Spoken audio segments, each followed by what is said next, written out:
Back to news. యాదాద్రికి ముఖ్యమంత్రి కేసీఆర్ సహా ఇతర ముఖ్యమంత్రులు, ఇతర జాతీయ నేతలు వెళ్లారు. కాగా లక్ష్మీ నరసింహస్వామికి ప్రత్యేక పూజలు చేశారు. కేజ్రీవాల్, అలాగే ముఖ్యమంత్రి కేసీఆర్, పంజాబ్ సీఎం భగవంత్ మాన్ సింగ్, అలాగే అఖిలేష్ యాదవ్, ఇతర నేతలు కూడా వెళ్ళినటువంటి పరిస్థితి. ఇక వారికి ఆలయ అధికారులు ఘన స్వాగతం పలికారు. కాగా కేరళ ముఖ్యమంత్రి పినరయి విజయన్ డి రాజా ప్రెసిడెన్షియల్ సూట్లోనే ఉన్న కారణంగా యాదాద్రి దర్శనానికి వెళ్ళలేదు.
జాతీయ రాజకీయ ప్రస్థానం ప్రారంభించేందుకు తెలంగాణ రాష్ట్రం ఖమ్మం వేదికగా బీఆర్ఎస్ నిర్వహించ తలపెట్టిన భారీ బహిరంగ సభకు సర్వం సిద్ధమైంది.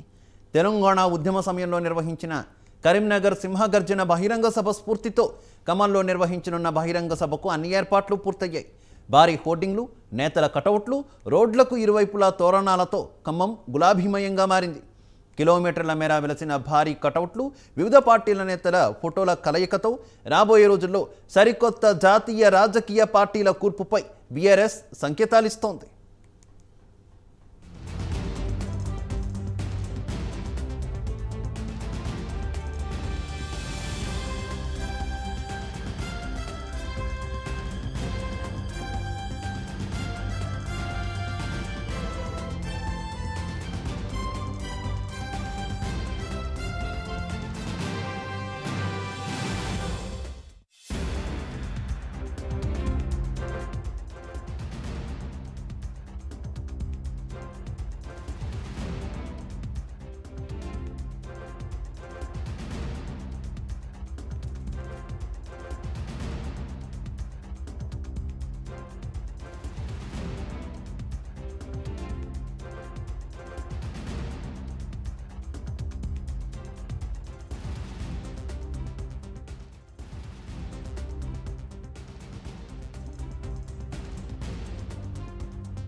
ఇక బీఆర్ఎస్ నిర్వహించనున్న బహిరంగ సభకు 16 అసెంబ్లీ నియోజకవర్గాల నుంచి భారీగా జన సమీకరణ చేశారు.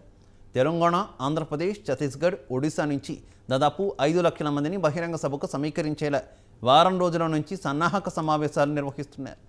నూతన కలెక్టరేట్ వెనుక నిర్వహిస్తున్నటువంటి ఈ సభ కోసం 100 ఎకరాలు సిద్ధం చేశారు. సభా వేదికను ఆధునిక హంగులతో ముస్తాబు చేశారు. జర్మన్ టెక్నాలజీతో వాటర్, అలాగే ఫైర్ ప్రూఫ్తో వేదికను రూపొందించారు. మొత్తం 200 మంది కూర్చొనేలా ఏర్పాట్లు చేశారు. 4413 ఎకరాల్లో 20 ప్రాంతాల్లో పార్కింగ్ స్థానాలు సిద్ధం చేశారు. బహిరంగ సభలో 50 ఎల్ఈడి తెరలు, 100 మొబైల్ టాయిలెట్లు ఏర్పాటు చేశారు. 8 లక్షల మజ్జిగ సహా నీటి ప్యాకెట్లు అందుబాటులో ఉంచుతున్నారు. 1000 మంది గ్యాలరీలో విధులు నిర్వహించే ఏర్పాట్లు చేస్తున్నారు.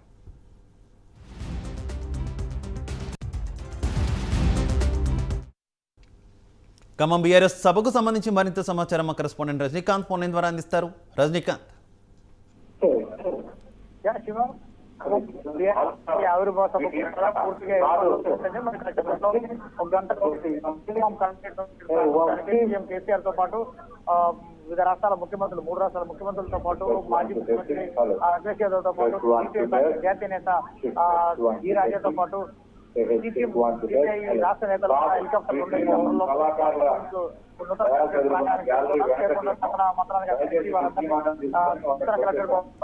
ప్రారంభించిన తర్వాత అక్కడ Kanti Velugu program okay thank you Rajinikanth.